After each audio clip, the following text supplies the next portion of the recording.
നമ്മൾ കണ്ടുകൊണ്ടിരുന്ന അടിപൊളി ട്വിസ്റ്റ് ഇൻവെസ്റ്റിഗേഷൻ ത്രില്ലർ കഥയുടെ രണ്ടാമത്തെ ഭാഗമാണിത്. ആദ്യ ഭാഗം കാണാത്തവർക്ക് ഫസ്റ്റ് പാർട്ടിന്റെ ലിങ്ക് ഡിസ്ക്രിപ്ഷനിലും അതുപോലെ കമന്റ് ബോക്സിലും ഞാൻ പിൻ ചെയ്ത് വെക്കുന്നുണ്ട്. അപ്പോൾ ഈ ഒരു വീഡിയോയ്ക്ക് നിങ്ങൾ എല്ലാവരും ഒരു ലൈക്ക് ചെയ്ത് നിങ്ങളുടെ സ്നേഹവും സപ്പോർട്ട് കാണിച്ചുകൊണ്ട് രണ്ടാം ഭാഗത്തിലേക്ക് നമുക്ക് കടക്കാം.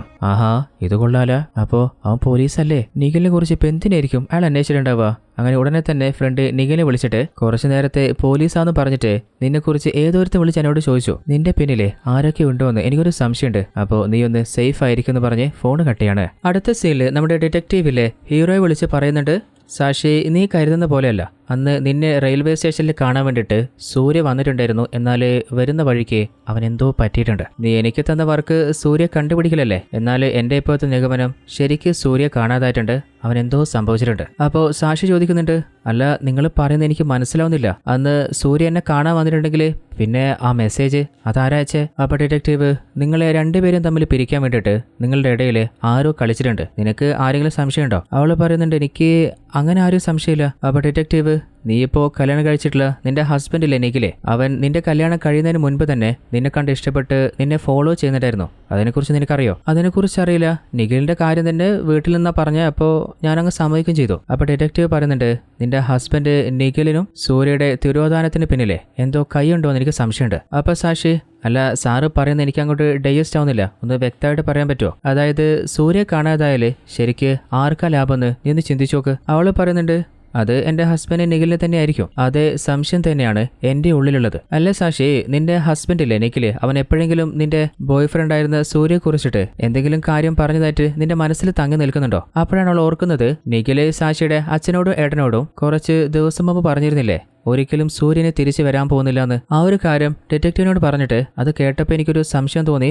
അങ്ങനെയാണ് ഞാൻ കേസ് നിങ്ങളെ ഏൽപ്പിക്കാനുള്ള കാരണവും. അപ്പോൾ ഡിറ്റക്റ്റീവ്, അങ്ങനെയാണെങ്കിൽ സൂര്യ കാണാതായത് അവന് നേരത്തെ അറിഞ്ഞിട്ടുണ്ട്. അവൻ തിരിച്ചു വരില്ല എന്നത്ര ഉറപ്പിച്ച് പറയണമെങ്കിൽ ഒന്നുകിൽ സൂര്യ കാണാതായത് ഇവൻ അറിയായിരിക്കാം, അല്ലെങ്കിൽ ഇവൻ തന്നെ ആയിരിക്കാം അവന്റെ തിരോധാനത്തിന് പിന്നിലെ. അതുപോലെ സാക്ഷി പറയുന്നുണ്ട്, എൻ്റെ ഫ്രണ്ടിനൊരു ലവർ ഉണ്ടായിരുന്നു. അവന്റെ പേര് മൈക്കിൾ എന്നാണ്. അവൻ ഞങ്ങൾ ഉപദ്രവിക്കാൻ ശ്രമിച്ചപ്പോൾ ഒരിക്കൽ സൂര്യൻ അവനുമായിട്ട് ഫൈറ്റ് ചെയ്തിട്ടുണ്ട്. ഇനിയിപ്പോൾ സൂര്യയുടെ തിരോധാനത്തിന് പിന്നിലെ അവനാണോ എന്നും എനിക്ക് സംശയമുണ്ട്. ഇപ്പോൾ നമ്മുടെ ഡിറ്റക്റ്റീവിന് രണ്ടാളുകളുടെ മേലെ സംശയം. ഒന്ന് മൈക്കിള്, അതുപോലെ മറ്റൊന്ന് നിഖില്. അങ്ങനെ ആദ്യം തന്നെ മൈക്കിളിന്റെ ലവർ ആയിട്ടുള്ള ഹീറോയിന്റെ ഫ്രണ്ടിലെ അവളെ മീറ്റ് ചെയ്തിട്ട് ഡിറ്റക്റ്റീവ് ചോദിക്കുന്നുണ്ട്, നീയും മൈക്കിളും തമ്മിൽ എങ്ങനെയാ ബ്രേക്കപ്പ് ആയേ? അവള് പറയുന്നുണ്ട്, ഞങ്ങളുടെ റിലേഷൻ സ്റ്റാർട്ട് ചെയ്തപ്പോൾ നല്ല സ്മൂത്ത് ആയിട്ട് പോയിക്കൊണ്ടിരുന്നേ. എന്നാൽ കുറച്ച് നാൾ കഴിഞ്ഞപ്പോൾ തന്നെ അവൻ പലപ്പോഴും വളരെ മോശമായിട്ടുള്ള മെസ്സേജിൽ അയക്കാൻ തുടങ്ങി. അതിനിടയിൽ എന്നെ ഫോഴ്സ് ചെയ്യാനൊക്കെ തുടങ്ങിയപ്പോൾ എനിക്ക് വേറെ നിവൃത്തി ഉണ്ടായിരുന്നില്ല. അങ്ങനെ അവൻ്റെ മുഖത്ത് അടിക്കേണ്ടി വന്നു.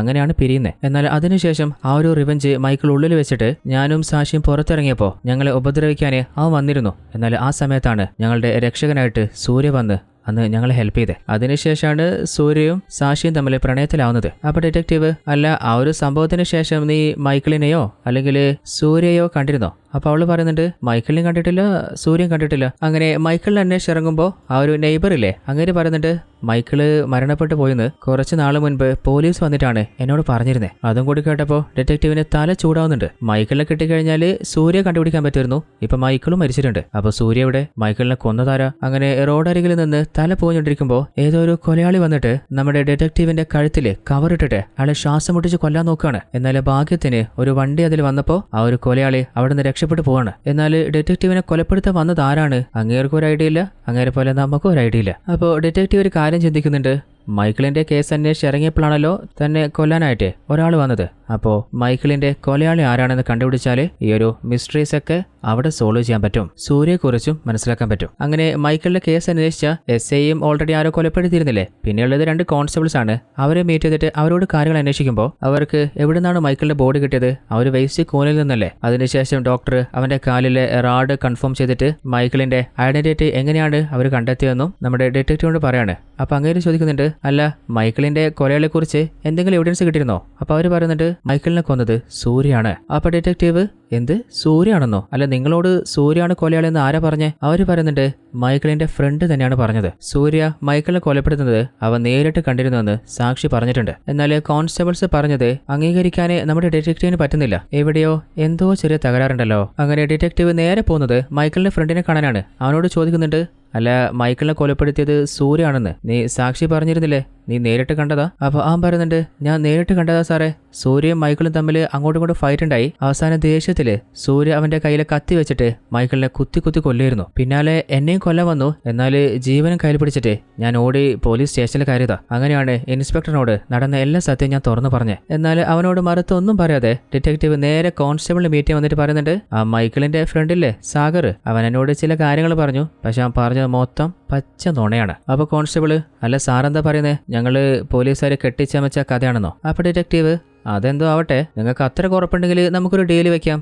മൈക്കിൾ പറയുന്നത് സത്യമാണെന്ന് നിങ്ങൾ തെളിയിച്ചാല് കയ്യോടെ 5000 രൂപ ഞാനങ്ങ് തന്നേക്കാം. ഇനിയിപ്പോ അവൻ പറഞ്ഞത് നുണയാന്നങ്ങനെ തെളിഞ്ഞാല് പിന്നെ ഞാൻ പറയുന്ന കാര്യങ്ങൾ നിങ്ങൾ എനിക്ക് ചെയ്തു തരേണ്ടി വരും. അപ്പൊ കോൺസ്റ്റബിള്, ആയിക്കോട്ടെ സാറ് പറ. അപ്പൊ ഡിറ്റക്റ്റീവ്, മൈക്കിള് കൊല്ലപ്പെട്ട സമയത്ത് അവന്റെ ഫ്രണ്ട് സാഗർ ആ സീനിൽ ഉണ്ടായിരുന്നല്ല പറഞ്ഞേ. അപ്പൊ അവന്റെ ഫോൺ ലൊക്കേഷൻ വെച്ചിട്ട് അവൻ അവിടെ ഉണ്ടായിരുന്നെന്ന് ആദ്യം ഒന്ന് കണ്ടുപിടിക്കാം. അങ്ങനെ ആ ഒരു നമ്പർ വെച്ചിട്ട് കോൺസ്റ്റബിള് അവന്റെ ലൊക്കേഷൻ എടുത്തു നോക്കുമ്പോൾ മൈക്കിള് കൊല്ലപ്പെട്ട സമയത്ത് സാഗർ ഈ നാട്ടിലേ ഉണ്ടായിരുന്നില്ല, വേറെ ഒരു നാട്ടിലേക്ക് പോയതായിരുന്നു. കോൺസ്റ്റബിൾ പറയുന്നുണ്ട്, സാറേ നിങ്ങൾ പറഞ്ഞ സത്യ, സാഗർ അവൻ നുണ പറഞ്ഞു തന്നെയാ. പിന്നെ ചോദ്യമൊന്നുമില്ല. നമ്മുടെ ഡിറ്റക്റ്റീവും കോൺസ്റ്റബിളും കൂടി സാഗറിനെ പിന്തുടർന്നിട്ട് അവനെ പഞ്ഞു കിട്ടിട്ട്, നിനക്കറിയുന്ന സത്യങ്ങൾ ഇപ്പൊ ഛർദ്ദിച്ചോ, ഇല്ലെങ്കിൽ പിന്നെ നീ ഒരിക്കലും ഛർദ്ദിക്കൂല. അപ്പോഴാണ് അവൻ ചില ഫ്ലാഷ് ബാക്ക് പറയുന്നത്. അതായത് മൈക്കിളിന് തന്റെ ലവറോടുള്ള പക തീർക്കാനേ അവളെ ഫോളോ ചെയ്ത് പോയപ്പോ മൈക്കിളിന്റെ ലവറുടെ മുൻപിൽ വെച്ച് സൂര്യാണ് അവനെ അടിച്ചു പിടിച്ചിട്ട് പോലീസിനെ ഏൽപ്പിക്കുന്നത്. തന്റെ ലവറുടെ മുൻപിലെ അപമാനിക്കപ്പെട്ടില്ലേ, അത് മൈക്കിളിനെ വല്ലാതെ ചോടിപ്പിച്ചിട്ടുണ്ട്. അതിനുശേഷം ഒരു അവസരത്തിന് വേണ്ടിയിട്ട് സൂര്യയുടെ പകരം വീട്ടാന് അവൻ കാത്തിരിക്കുകയായിരുന്നു. അങ്ങനെ ഇരിക്കുകയാണ് നമ്മുടെ സൂര്യ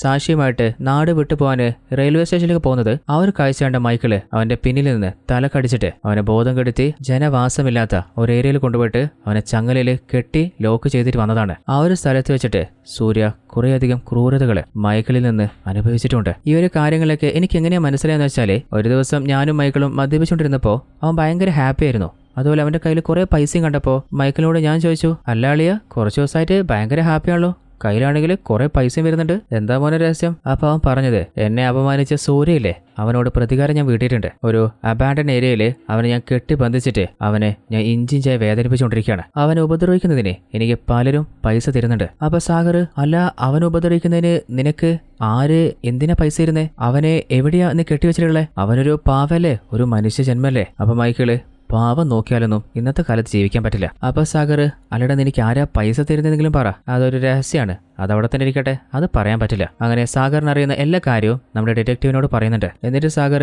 ഇപ്പോൾ നിങ്ങളോട് പറഞ്ഞ എല്ലാ കാര്യവും ഓൾറെഡി ഞാൻ ഇൻസ്പെക്ടറോട് പറഞ്ഞതാ. എന്നാൽ അങ്ങേര് എന്റെ മേത്ത് കൈവച്ച് അങ്ങേര് പറയുന്ന പോലെ പറയാനേ എന്നെ ഫോഴ്സ് ചെയ്തിട്ടാണ് സൂര്യയാണ് മൈക്കിളെ കൊലപ്പെടുത്തിയെന്ന് ഞാൻ സാക്ഷി പറയുന്നത്. അതുപോലെ ആര് അന്വേഷിച്ചാലും പോലീസ് ചോദിച്ചാലും ഇതേ കാര്യം മാത്രമേ പറയാൻ പാടുമെന്ന് അയാളെന്നെ ഭീഷണിപ്പെടുത്തിയിരുന്നു. ഇനിയിപ്പോൾ ഞാൻ അങ്ങനെ ചെയ്തിട്ടില്ലെങ്കിൽ എന്നെ പിടിച്ച് ജയിലിൽ അടയ്ക്കുന്നു, മൈക്കിളിന്റെ കൊലക്കേസ് എന്റെ തലയിലും വെച്ചിരുന്നു പറഞ്ഞപ്പോൾ ജീവിതകാലം മുഴുവൻ ജയിലിൽ കടക്കുന്നതിലും നല്ലതല്ലേ, ഒരു കളവ് പറഞ്ഞ് രക്ഷപ്പെടുന്നത് കരുതിയിട്ടാ ഞാൻ അതിന് സമ്മതിച്ചേ. അപ്പോൾ ഡിറ്റക്റ്റീവ്, അല്ല നിങ്ങളുടെ ഇൻസ്പെക്ടർ എന്തിനായിരിക്കും ഇങ്ങനൊരു നുണ പറയാൻ പറഞ്ഞിട്ടുണ്ടാവുക? എന്നാലും കോൺസ്റ്റബിള്, അതിന്റെ പിന്നിൽ എന്താ രഹസ്യം അറിയില്ല സാറേ, ഓൾറെഡി ഇൻസ്പെക്ടറിനെ ആരോ കൊലപ്പെടുത്തിയിട്ടുണ്ട്. അപ്പോൾ ഡിറ്റക്റ്റീവ്, എന്ത്, ഇൻസ്പെക്ടറും കൊല്ലപ്പെട്ടുന്നോ? അയാളെ ആരോ കൊന്നുകളഞ്ഞ്? അപ്പോൾ കോൺസ്റ്റബിളിനോട് ഡിറ്റക്റ്റീവ് പറയുന്നുണ്ട്, ഞാൻ പറയുന്ന പോലെ നീ അനുസരിക്കുകയാണെങ്കിൽ നീ ലൈഫിൽ ഒരിക്കലും പ്രതീക്ഷിക്കാത്ത വലിയ സ്ഥാനം, അതായത് ഈ കോൺസ്റ്റബിളിൽ നിന്ന് നീ SI ആവാനുള്ള ചാൻസ് വരെയുണ്ട്. അപ്പോൾ അവൻ പറയുന്നുണ്ട്, സാറേ ലൈഫ് ലോങ് ഈ ഒരു അവസരത്തിന് വേണ്ടിയിട്ടാണ് ഞാൻ കാത്തിരുന്നേ, ഞാൻ എന്താ ചെയ്യണ്ടേ? അപ്പോൾ ഡിറ്റക്റ്റീവ്, പോലീസിൽ സെൽടെക് വിങ് എന്ന് പറഞ്ഞിട്ട് ഒരു ഡിപ്പാർട്ട്മെന്റ് ഉണ്ട്, ആ ഡിപ്പാർട്ട്മെന്റിലെ ആരെങ്കിലും നിനക്ക് പരിചയമുണ്ടോ? അങ്ങേര് പറയുന്നുണ്ട്,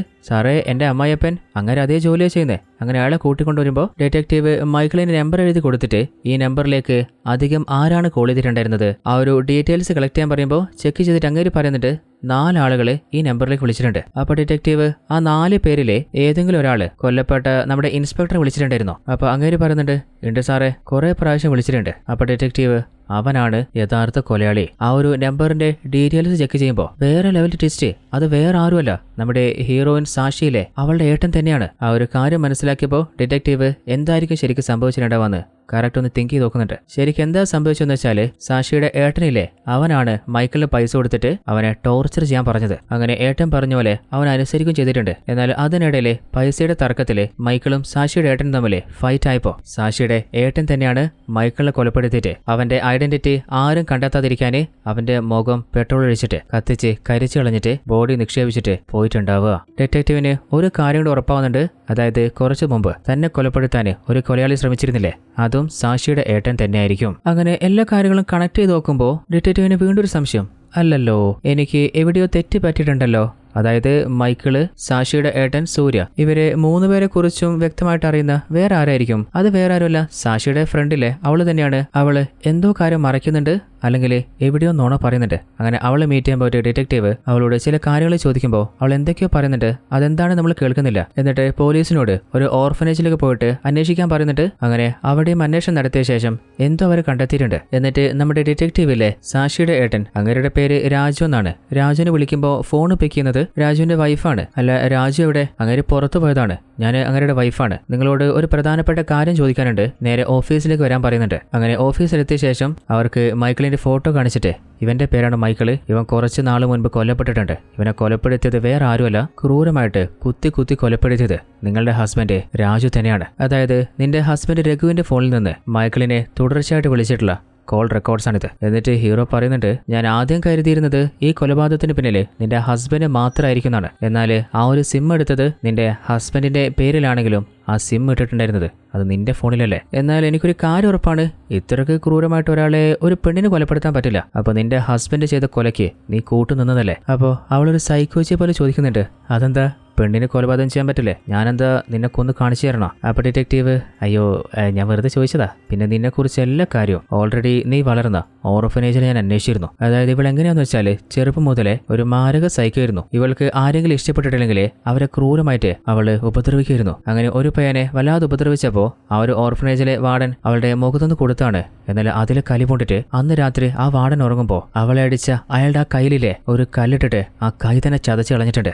ആ ഒരു സൈക്കോച്ചി അന്ന് ഇവിടുന്ന് ഓടി രക്ഷപ്പെട്ടതാണ്. പിന്നെ അവൾ എവിടെയാ പോയത് കൂടുതൽ ഡീറ്റെയിൽസ് അറിയില്ലെന്ന് ഓർഫനേജിൽ നിന്ന് മനസ്സിലായിട്ടുണ്ട്. എന്നാൽ ഇവളൊരു സൈക്കോണെന്ന് അറിയാതാണ് സാഷിയുടെ ഏട്ടൻ രാജു അവളെ പ്രണയിച്ചതും കല്യാണം കഴിക്കുന്നതും. കല്യാണം കഴിഞ്ഞ ശേഷം വലിയ പ്രശ്നങ്ങളൊന്നും ഉണ്ടായിരുന്നില്ല. എന്നാൽ അതിനിടയിലാണ് നമ്മുടെ സാഷിയുടെ കുടുംബത്തിൽ സൂര്യ കാരണം ഒരു പ്രശ്നം ഉണ്ടാവുന്നത്. സൊസൈറ്റിയുടെ മുമ്പിൽ ഒരു റെസ്പെക്ട് ഉണ്ടായിരുന്ന നമ്മുടെ കുടുംബത്തെ അവൻ തറപ്പറ്റിച്ച് കാണിച്ചില്ലേ, അവനോട് പക വീട്ടാതിരിക്കാൻ പറ്റില്ല. അങ്ങനെ സൂര്യയുമായിട്ട് പ്രശ്നമുള്ള ആളായിട്ടുള്ള മൈക്കിളിനെ തേടി കണ്ടുപിടിച്ച് മൈക്കിളിനെ വെച്ച് തന്നെ നമ്മുടെ ഹീറോയോട് പ്രതികാരം വീട്ടാൻ അവർ പ്ലാൻ ചെയ്തതാണ്. അതിനിടയിലാണ് നമ്മുടെ ഹീറോയിൻ സാഷി വീട്ടിൽ നിന്ന് ഇറങ്ങിയിട്ട് രണ്ടുപേരും ഒളിച്ചോടാൻ തീരുമാനിച്ചതും റെയിൽവേ സ്റ്റേഷനിൽ സൂര്യയ്ക്ക് വേണ്ടി കാത്തിരുന്നതും. എന്നാൽ സാഷി ഒളിച്ചോടി പോകുന്ന കാര്യം ആകെ അറിയുന്നത് അവളുടെ ഫ്രണ്ടിന് മാത്രമായിരുന്നു. എന്നാൽ അവള് പേടിച്ചിട്ട് ഇനിയിപ്പോ അവള് പോയ കാര്യം ഫാമിലിക്ക് അറിഞ്ഞു കഴിഞ്ഞാല് അവര് എന്നെ ഉപദ്രവിക്കോ. അങ്ങനെയാണ് അവൾ ഏട്ടത്തെ വിളിച്ചിട്ട് സാഷി ഒളിച്ചോടി പോകാനുള്ള പ്ലാനിട്ട കാര്യമൊക്കെ പറയുന്നത്. അതറിഞ്ഞപ്പോ സൊസൈറ്റിയുടെ മുൻപിൽ വീണ്ടും കുടുംബത്തിന് മാനം പോകുന്നു പറഞ്ഞിട്ട് ആരും അറിയാതെ മൈക്കിളിനോട് പറഞ്ഞ് സൂര്യ തട്ടിക്കൊണ്ട് പോകാൻ പറഞ്ഞതാണ്. അങ്ങനെ അവള് പറഞ്ഞ പോലെയാണ്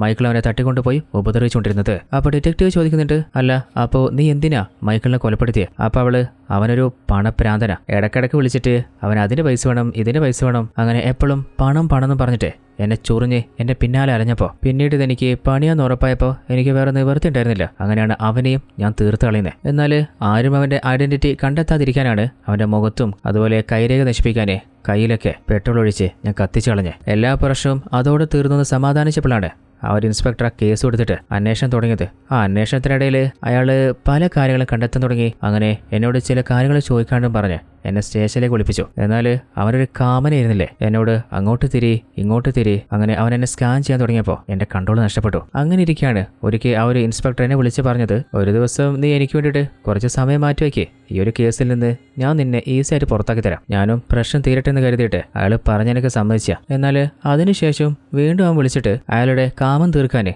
ഓരോ കഥകൾ പറയാൻ പറഞ്ഞു. എനിക്കാണെങ്കിൽ ചൊറിഞ്ഞങ്ങ് കയറി. പാവം പോലീസുകാരനെ സൈക്കോയാണ് ചൊറിയുന്നറിയില്ലല്ലോ. അങ്ങനെ തക്കം പാർത്തിട്ട് ഒരു ദിവസം അയാളെയും ഫോളോ ചെയ്തിട്ട് അയാളെ ഞാൻ തന്നെയാണ് അങ്ങ് തീർത്ത് കളഞ്ഞത്. അവരെ രണ്ടുപേരെ മാത്രമല്ല ഡിറ്റക്റ്റീവ്, നിന്നെയും തീർക്കാൻ ഞാൻ ട്രൈ ചെയ്തതാ. എന്നാലും നിന്റെ ആയുസ് നീ രക്ഷപ്പെട്ടു പോയി. അപ്പൊ ഡിറ്റക്റ്റീവ്, നീ ഒരു മാരക സൈക്കോച്ചിയല്ലേ, നീയൊക്കെ അങ്ങനെ ചെയ്യുള്ളൂ. അപ്പോൾ കലിപ്പില് എന്നെ വെറുതെ അങ്ങനെ വിളിക്കരുത്. അപ്പൊ ഡിറ്റക്റ്റീവ്, ഞാൻ അങ്ങനെ വിളിക്കൂ, നീ എന്ത് കോപ്പ ചെയ്യാ? അപ്പൊ ദേഷ്യത്തില് അവളുടെ കയ്യിൽ ഒളിപ്പിച്ച് വെച്ച കത്തി എടുത്തിട്ട് പാഞ്ഞു വരുമ്പോ നമ്മുടെ ഡിറ്റക്റ്റീവ് ആ ഒരു കത്തി ബ്ലോക്ക് ചെയ്തിട്ട് അവളുടെ നേരേക്ക് തിരിച്ചു പറയുന്നുണ്ട്, നിന്നെക്കുറിച്ച് എല്ലാ കാര്യവും മനസ്സിലായിട്ട് നിന്നെ വിളിച്ച് നിന്നോട് ഇത്രയും കാമായിട്ട് ഞാൻ കാര്യങ്ങൾ ഡിസ്കസ് ചെയ്യണമെങ്കിൽ ഞാൻ എന്തൊക്കെ നേരത്തെ പ്ലാൻ ചെയ്തിട്ടുണ്ടാവും. നിന്നെ ഇപ്പൊ തന്നെ തീർത്താലേ ആരും ചോദിക്കാൻ വരില്ല. അപ്പൊ അവൾ പറയുന്നുണ്ട്, നീ എന്നെ കൊന്നു കഴിഞ്ഞാൽ സൂര്യ ഇപ്പൊ എവിടെയുള്ളതെന്ന് ആർക്കും മനസ്സിലാവാതായി പോലെ. അപ്പൊ ഡിറ്റക്റ്റീവ്, ഓൾറെഡി സൂര്യ എവിടെയുള്ളതെന്നൊക്കെ ഞാൻ കണ്ടെത്തിയിട്ടുണ്ട്. അവനെ സേഫായിട്ട് ഹോസ്പിറ്റലിലേക്ക് മാറ്റുകയും ചെയ്തിട്ടുണ്ട്. അപ്പോൾ ഇനി ഗോതമ്പുണ്ടി തിന്നിട്ട് മാമന്റെ വീട്ടിൽ റെസ്റ്റ് എടുക്കാം. അതിന് ആളുകൾ പുറത്ത് വെയിറ്റ് ചെയ്യുന്നുണ്ട്. നോക്കുമ്പോൾ പോലീസ് വന്നിട്ട് അവളെ പിടിച്ചു വലിച്ച് കൊണ്ടുപോകണം. അങ്ങനെ സാക്ഷിയോട് നമ്മുടെ ഡിറ്റക്റ്റീവ് കണ്ടെത്തിയ എല്ലാ സത്യങ്ങളും തുറന്നു പറയുന്നുണ്ട്. എന്നിട്ട് നമ്മുടെ ഹീറോ സൂര്യ കാണാന് അവളെ കൂട്ടിക്കൊണ്ടുപോകണം. അല്ല, സൂര്യ അടച്ചു വെച്ച സ്ഥലം എങ്ങനെയാ ഡിറ്റക്റ്റീവ് കണ്ടെത്തിയെന്ന് വെച്ചാല് ഓൾറെഡി ഇതിന്റെയൊക്കെ പിന്നിലെ സാക്ഷിയുടെ ഏട്ടത്തെയാണെന്ന് അങ്ങർക്ക് മനസ്സിലായപ്പോൾ അവളെ ഫോളോ ചെയ്യാൻ തുടങ്ങിയിട്ടുണ്ട്. അങ്ങനെയാണ് അവനെ അടച്ചു വെച്ച സ്ഥലം ഡിറ്റക്റ്റീവ് കണ്ടെത്തുന്നത്. നമ്മുടെ സാക്ഷിയാണെങ്കിൽ സൂര്യ കണ്ടിട്ട് സങ്കടം സഹിക്കാൻ പറ്റാതെ അവന്റെ കൈ പിടിച്ചിട്ട് അവനോട് മാപ്പ് പറയുന്നുണ്ട്. അപ്പോൾ നിഖില് പുറത്തേക്ക് വന്നിട്ട് ഡിറ്റക്റ്റീവിന് പൈസ കൊടുക്കാണ്. അപ്പോൾ ഡിറ്റക്റ്റീവ്, അല്ല ഇത് സാക്ഷിയുടെ കേസല്ലേ, നിങ്ങൾ എന്തിനാ പൈസ തരുന്നത്? അപ്പോൾ അവൻ പറയുന്നുണ്ട്, ഞങ്ങൾക്ക് മനസ്സിന് ഇഷ്ടപ്പെടാത്ത ഒരാളായിട്ട് ഒരു റൂമിൽ ചിലപ്പോൾ ലൈഫ് ലോങ് ജീവിക്കാൻ പറ്റുമായിരിക്കും, എന്നാൽ മനസ്സ് തമ്മിൽ അങ്ങോട്ടും ഇങ്ങോട്ടും പങ്കുവെക്കാൻ പറ്റില്ല. ഇപ്പോൾ എൻ്റെ മനസ്സ് ഫ്രീ ആണ്, അവളൊരു സേഫ് ആയിട്ടുള്ള കയ്യിൽ ഏൽപ്പിക്കാൻ പറ്റിയില്ലേ, ഇനി ഞാൻ എൻ്റെ ലൈഫിന് വേണ്ടിയിട്ടാണ് ജീവിക്കാൻ പോകുന്നത്. അങ്ങനെ കഥയുടെ അവസാനത്തിൽ നമ്മുടെ ഡിറ്റക്റ്റീവ് പറഞ്ഞ പോലെ ആ ഒരു കോൺസ്റ്റബിളിന് പ്രൊമോഷൻ കിട്ടിയിട്ട് പോലീസ് ടീം മുഴുവനായിട്ട് അങ്ങനെ പൊക്കിയെടുത്തിട്ട് സെലിബ്രേറ്റ് ചെയ്യുന്നതും കാണിച്ചുകൊണ്ട് ഈ ഒരു കഥ ഇവിടെ അവസാനിക്കുകയാണ്. അപ്പോൾ കഥ എങ്ങനെയുണ്ടായിരുന്നു? നിങ്ങൾക്ക് ഇഷ്ടപ്പെട്ടോ? ഇഷ്ടപ്പെട്ടാൽ മറക്കാതെ ഈ വീഡിയോയ്ക്ക് ഇപ്പം തന്നെ ഒന്ന് ലൈക്ക് ചെയ്തേക്കണേ. അതുപോലെ നിങ്ങളുടെ കൂട്ടുകാരിലേക്ക് ഫാമിലിയിലേക്കൊക്കെ നമ്മുടെ വീഡിയോ ഒന്ന് ഷെയർ ചെയ്ത് സപ്പോർട്ടും ചെയ്യുക. ട്വിസ്റ്റ് മലയാളി എന്ന നമ്മുടെ ചാനൽ ഒന്ന് പരിചയപ്പെടുത്തുക. മറ്റൊരു അടിപൊളി കഥയിൽ നമുക്ക് നാളെ കണ്ടുമുട്ടാം. അതുവരേക്കും ടാറ്റ, ബൈ ബൈ.